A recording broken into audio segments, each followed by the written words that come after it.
तो martial master के पिछले एपिसोड में हमने देखा कि क्वेन चैन माओ और ब्लड हैंड के साथ एशियंट र्यून की ओर डिंगविन यू को ढूंढने के लिए जा रहा होता है।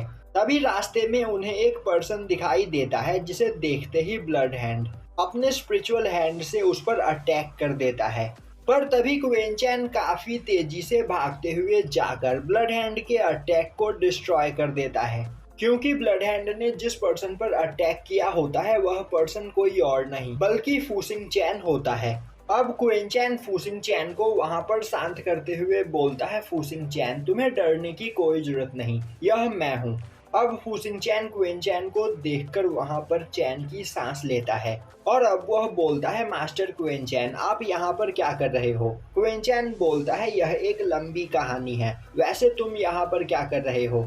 फूसिंग चैन बोलता है, मास्टर लुटाई और हमारे और कई सारे साथियों को 7 डायनेस्टी के लोग पकड़कर अपने साथ एक जगह पर ले गए हैं। मैं उन्हीं का पीछा करते हुए इस जगह पर आया था, पर यहाँ पर केव के बाहर 7 डायनेस्टी के 2 काफी पावरफुल पर्सन खड़े हैं, जिस वजह से मैं केव के अंदर नहीं जा पाया। तभी माओ बोलता है, तो मेरा शक यहाँ पर सही निकला, वह सभी लोग इसी एशियंट र्यून के अंदर गए हैं। तभी वहां पर उन लोगों की आवाज को सुनकर 7 डायनेस्टी के वह 2 लोग भी वहां पर पहुंच जाते। उन्हें देखते ही ब्लड हैंड क्वेन चैन को बताता है कि यह दोनों पर्सन सीक्रेट इमॉर्टल पवेलियन के नीडल किंग और लायन किंग है। तभी वह दोनों बोलते हैं, ब्लड किंग आखिर तुम डावी डायनेस्टी के क्वेन चैन के साथ यहाँ पर क्या कर रहे हो?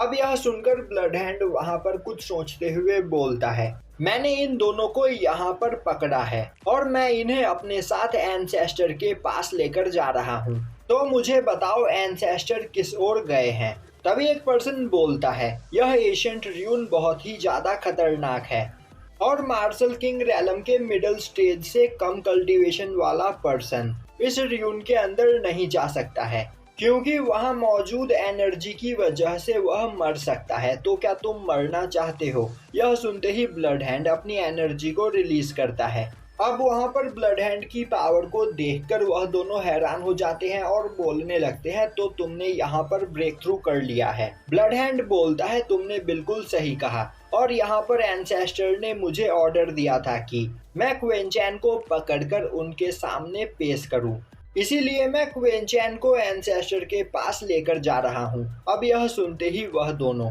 उन सभी लोगों को एशियंट र्यून के दरवाजे के पास लेकर जाते हैं और अब वह आगे बढ़कर वहां पर मौजूद एक फॉर्मेशन को एक्टिवेट करते हैं, जिससे वह दरवाजा खुल जाता है। तभी वह ब्लड हैंड को देखते हुए बोलते हैं, ब्लड हैंड तुम अपनी मर्जी से एशियंट र्यून के अंदर जा रहे हो, तो अगर अंदर जाकर तुम मारे जाओ तो इसमें हमारी कोई भी गलती नहीं होगी।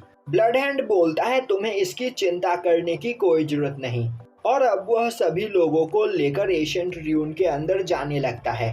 अब उस र्यून को देखते ही माओ बोलता है, जहां तक मुझे याद है इस एशियंट र्यून को डीमन क्लैन के लोगों ने बनाया था और इस जगह को बनाने के लिए यूनिक मैकेनिकल अल्केमी का यूज किया गया है, जिस वजह से यहाँ पर कई सारे ट्रैप्स मौजूद होंगे। तो आखिर 7 डायनेस्टी के लोगों ने उन सभी ट्रैप्स को कैसे इग्नोर किया होगा?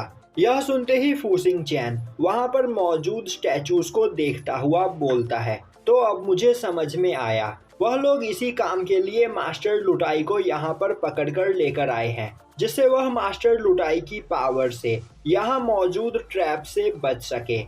और जहां तक मुझे पता है 7 डायनेस्टी का सबसे powerful person fallen marshal king realm पर है। तभी क्वेन चैन सभी लोगों को पीछे हटने के लिए बोलता है और अब वह अपनी स्पिरिचुअल आई का यूज करते हुए वहां मौजूद सभी ट्रैप्स को देखता है, जिसके बाद वह बोलता है, यहाँ से आगे तक कोई भी ट्रैप्स मौजूद नहीं है और अब वह सभी लोग एक साथ आगे बढ़ते हैं। तभी क्वेन चैन एक जगह पर पहुंचकर सभी लोगों को रोक देता है और अब वह अपने पास से एक चीज निकालकर आगे फेंकता है। तभी वहां पर एक काफी खतरनाक अटैक होता है, जिससे क्वेन चैन के द्वारा फेंकी गई चीज वहां पर डिस्ट्रॉय हो जाती है, जो देखकर सभी लोग डर जाते हैं। तभी माओ बोलता है, तुम लोगों को परेशान होने की कोई जरूरत नहीं, क्योंकि यहाँ पर मैं तुम्हारे साथ हूँ। और अब वह आगे बढ़ता है पर उसके पीछे कोई भी नहीं आ रहा होता है, जो देखकर माओ बोलता है, क्या तुम लोगों को मुझ पर यकीन नहीं? जिसके बाद वह काफी तेजी से दौड़ता हुआ आगे बढ़ता है और अब वह उस ट्रैप के सभी अटैक्स को डॉज करते हुए उस ट्रैप फॉर्मेशन को वहां पर डीएक्टिवेट कर देता है, जो देखकर सभी लोग हैरान हो जाते हैं। तभी माओ बोलता है, मैंने तुमसे कहा था ना कि मैं सब कुछ संभाल लूंगा। अब सभी लोग एक साथ आगे बढ़ते हैं। अब क्वेंचैन एक जगह पर पहुंचकर वहां पर पड़े हुए किसी चीज के एक टुकड़े को उठाते हुए उसे देखने लगता है। तभी माओ उसके पास आते हुए उसे बताता है कि यह डीमन पपेट का एक टुकड़ा है। जो सुनकर क्वेंचैन माओ से डीमन पपेट के बारे में पूछता है। माओ उसे बताता है कि डीमन पपेट एक पपेट डॉल है, जिसे डीमन क्लैन के द्वारा यहाँ पर बनाया गया है और डीमन पपेट को यहाँ पर मैकेनिकल आल्केमी का यूज करते हुए बनाया गया है, जिस वजह से वह काफी पावरफुल पपेट होते हैं और फाइट के दौरान वह ब्लास्ट हो जाते हैं और उनके अंदर इतनी ज्यादा एक्सप्लोजिव एनर्जी होती है कि उसके एक्सप्लोजन से मार्शल किंग रैलम के लेट स्टेज का पर्सन भी मारा जा सकता है, जिस वजह से इन पपेट से फाइट में जीत पाना बहुत ही ज्यादा मुश्किल है। पर यहाँ पर किसी ने इस पपेट को डिस्ट्रॉय कर दिया है। इसका मतलब 7 डायनेस्टी का कोई पर्सन मार्शल किंग रैलम के पीक पर है या फिर उससे भी ज्यादा पावरफुल, जिसने इतनी आसानी से इस पपेट को यहाँ पर डिस्ट्रॉय कर दिया। तभी फुसिंगचैन बोलता है, शायद से वह स्काई सेक्ट पवेलियन का मास्टर होगा। क्वेंचैन बोलता है, नहीं, मुझे ऐसा नहीं लगता। और यहीं पर यह एपिसोड खत्म हो जाता है।